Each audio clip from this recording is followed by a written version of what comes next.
La práctica de la autogestión, de Guido Candela y Antonio Senta. Prefacio a la edición en castellano. El capitalismo es un sistema que, a partir de una serie de mecanismos y prácticas económicas de creación y distribución de la riqueza, ha permeado en las relaciones humanas hasta la última de sus costumbres e ideas. Una de las indudables ventajas del propio capitalismo es que ha logrado hacerlo aparentando ser un sistema neutral ideológicamente, ser un modelo donde tendrían cabida diferentes sensibilidades y que se habría desarrollado como prácticamente inevitable, acorde con la naturaleza humana.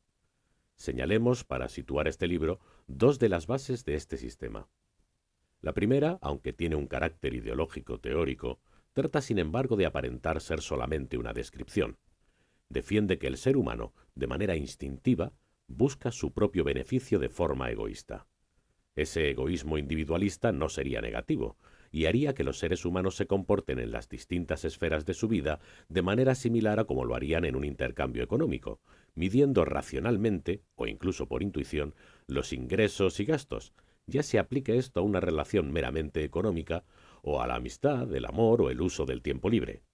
Así, este ser humano, el Homo economicus, se rige por lo que en el texto de Candela y Senta se describe como la racionalidad del yo.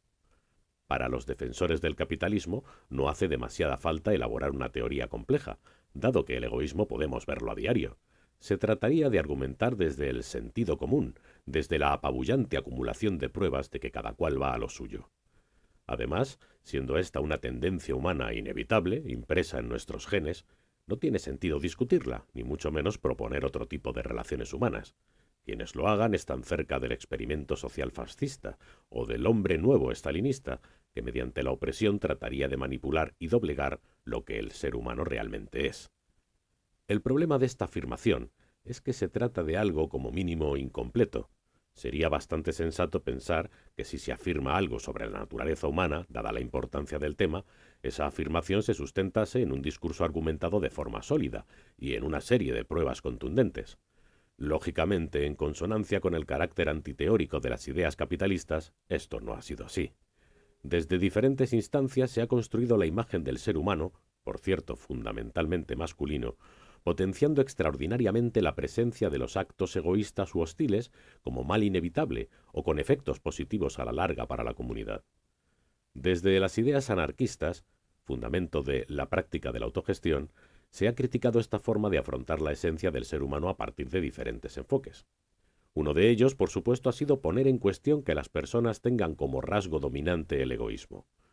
Es de sobra conocido por quien se haya acercado mínimamente a las ideas libertarias el trabajo de Peter Kropotkin respecto al apoyo mutuo como factor de evolución, aunque es posible que lo sea un poco menos la importancia que atribuyó Enrico Malatesta a la voluntad, a la libertad de decisión, para tomar el camino de la cooperación o del egoísmo. Las observaciones de Kropotkin sobre los comportamientos cooperativos en diferentes especies y en el propio ser humano han sido recuperadas desde distintas disciplinas, desde la biología de David Sloan Wilson hasta el análisis social del comportamiento humano de la célebre Rebecca Solnit, aunque a menudo estas aportaciones quedan sepultadas por los voceros del sistema bajo el nombre de buenismo, que trata de asociarse a toda ruptura con el discurso competitivo y violento del capitalismo. Respecto a Malatesta, su idea de que el ser humano puede elegir comportarse de una u otra manera estaría en la base de trabajos tan interesantes como los de David Graeber y David Wengrow, en su obra El amanecer de todo, que muestra diferentes tipos de sociedad y su desvinculación con cualquier tipo de determinismo, entre los que se incluye, por supuesto, la naturaleza humana. En este libro que tienes en tus manos, el enfoque para discutir este punto, el presunto egoísmo natural del ser humano, parte de que el comportamiento humano nunca ocurre en el vacío de la naturaleza genética pura, sino que se inserta y se ve condicionado por el contexto. Dentro de ese contexto, un aspecto poco analizado habitualmente es el sistema de creencias, y dentro de los sistemas de creencias, el anarquista no se ha prestado especialmente a investigaciones, dado el carácter más bien refractario de la militancia libertaria ante el control o el registro de sus comportamientos por agentes externos y el escaso interés de los académicos, que suelen poner sus miras en las ideologías prestigiosas en sus departamentos. Por eso es especialmente interesante la propuesta de realizar una investigación sobre si las personas con ideas anarquistas, que se mueven en un marco teórico compartido, tienden a la colaboración y a la racionalidad del nosotros, y si lo hacen en mayor medida o menor medida que el resto de la gente. De ser así, esto demostraría, dentro de lo que puede demostrar un estudio sobre seres humanos, que el egoísmo y la colaboración se pueden moldear, que pueden elegirse, y que un contexto en el que el prestigio de la colaboración sea alto, como es el de la militancia anarquista, favorece un comportamiento colaborativo, mientras que un contexto que reivindica el egoísmo provoca comportamientos de ese tipo. Es decir, que el capitalismo y sus defensores no se basan en una realidad universal imbatible, sino en el uso ideológico, sutil, cierto es, de una concepción abstracta. El esfuerzo realizado en este libro por utilizar una metodología científica basada en tareas de la economía experimental denominadas juegos, que han sido también usados desde la propia teoría de juegos, muy relacionada con lo económico, nos ha animado a su publicación, por su originalidad y por abrir posibilidades de cuestionar el capitalismo desde una óptica novedosa. El otro argumento del capitalismo que señalamos es su presunta eficacia respecto a cualquier otra manera de distribución de recursos. De nuevo, los defensores del capitalismo usan esta prueba imaginaria para desmarcarse de argumentaciones que llaman ideológicas.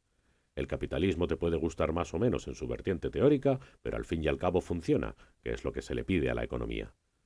Los autores de este libro no han tenido miedo a bajar al mismo terreno de disputa respecto a la eficacia que usan los defensores del capitalismo, en el plano teórico y en el práctico.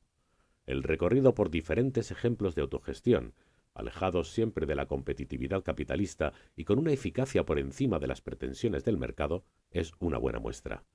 Pero también desde el enfoque experimental se demuestra que la colaboración no solo es posible, sino que proporciona un mayor rendimiento y eficacia al grupo, y por tanto a cada individuo. La existencia del Estado, lejos de ser un acicate para la eficacia, supone, según los autores, un freno al beneficio común, de la misma forma que el mercado guiado por decisiones egoístas no soporta un análisis profundo incluso con sus propias armas, las de la eficacia y la rentabilidad.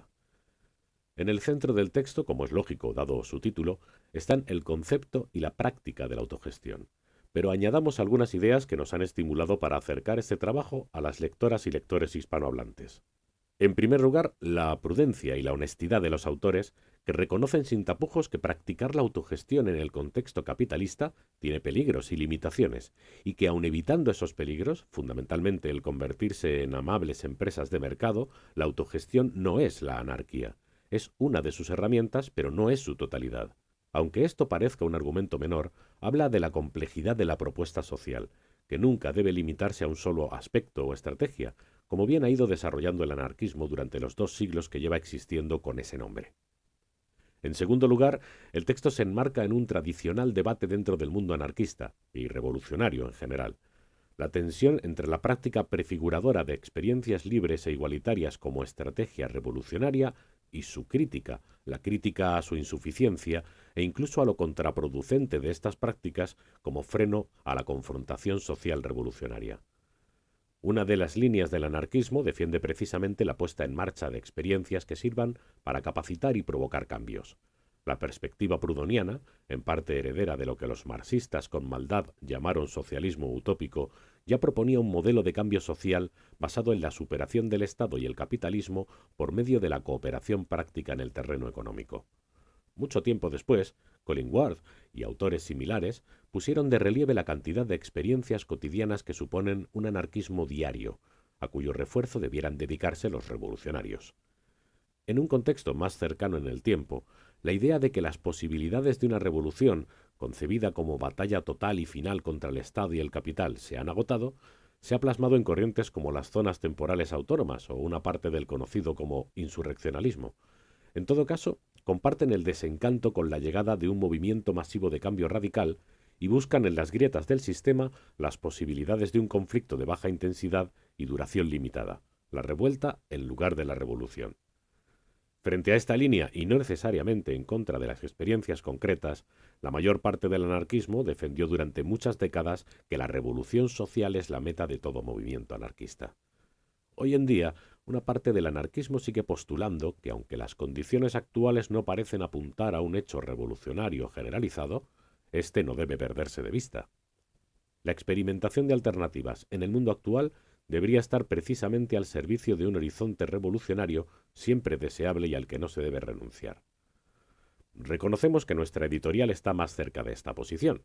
puesto que aunque entendemos que el contexto social en el que vivimos, el desarrollo del aparato militar y policial del Estado y el grado de control de la población no permiten ser optimistas en el corto plazo, renunciar al gran cambio repentino podría ser una manera de aceptar la fase actual del capitalismo, que contra lo que se ha dicho a menudo no ha supuesto el fin de los grandes relatos, de las grandes visiones sobre el mundo, la naturaleza o el ser humano, sino que ha impuesto un enorme relato que precisamente incluye la fragmentación de las alternativas, convertidas a menudo, como reconocen los autores, en hechos recuperables por la dinámica de mercado o en dependientes del Estado. De cualquier manera, los debates entre anarquistas deberían producirse desde la transparencia y el reconocimiento de lo compartido con los demás. Al igual que este texto se posiciona con escepticismo sobre el hecho revolucionario, reconoce que experimentar la utopía no asegura un horizonte libertario, aunque sí la construcción de ámbitos que escapen a la reproducción del dominio, lo que puede considerarse insuficiente, deseable, realista o la vía más útil para alcanzar un mundo libre e igual. Esa flexibilidad ya es una invitación a debatir. Por último, dado que nuestra editorial tiene como objetivo precisamente editar textos que nos acerquen a ese mundo libre, consideramos que la práctica de la autogestión es un libro que contribuye a acercar a los posibles lectores una de las estrategias que confrontan con las bases del capitalismo, incluso teniendo en cuenta su influencia en otros modelos económicos alternativos, como la economía social, la del bien común o el llamado socialismo revisado. La tarea de reconocer las aportaciones que ha hecho el anarquismo a otras propuestas que aspiran a un mundo más justo, y al tiempo señalar las limitaciones de esos otros modelos, que a menudo gozan de mayor popularidad dado que son sostenidos por autores cuya posición en el ámbito académico es mucho mejor que la de los militantes libertarios, esa tarea, decimos, es necesaria, y los autores la realizan con una precisión y profundidad que no es habitual en los textos anarquistas. Demos ya la palabra a estos autores, sin perder de vista que todo libro de nuestra editorial tiene deseos detrás. Ojalá este texto sirva para multiplicar los debates sobre la autogestión. Ojalá empuje a experiencias autogestionarias. Ojalá esas experiencias empujen a un cambio revolucionario,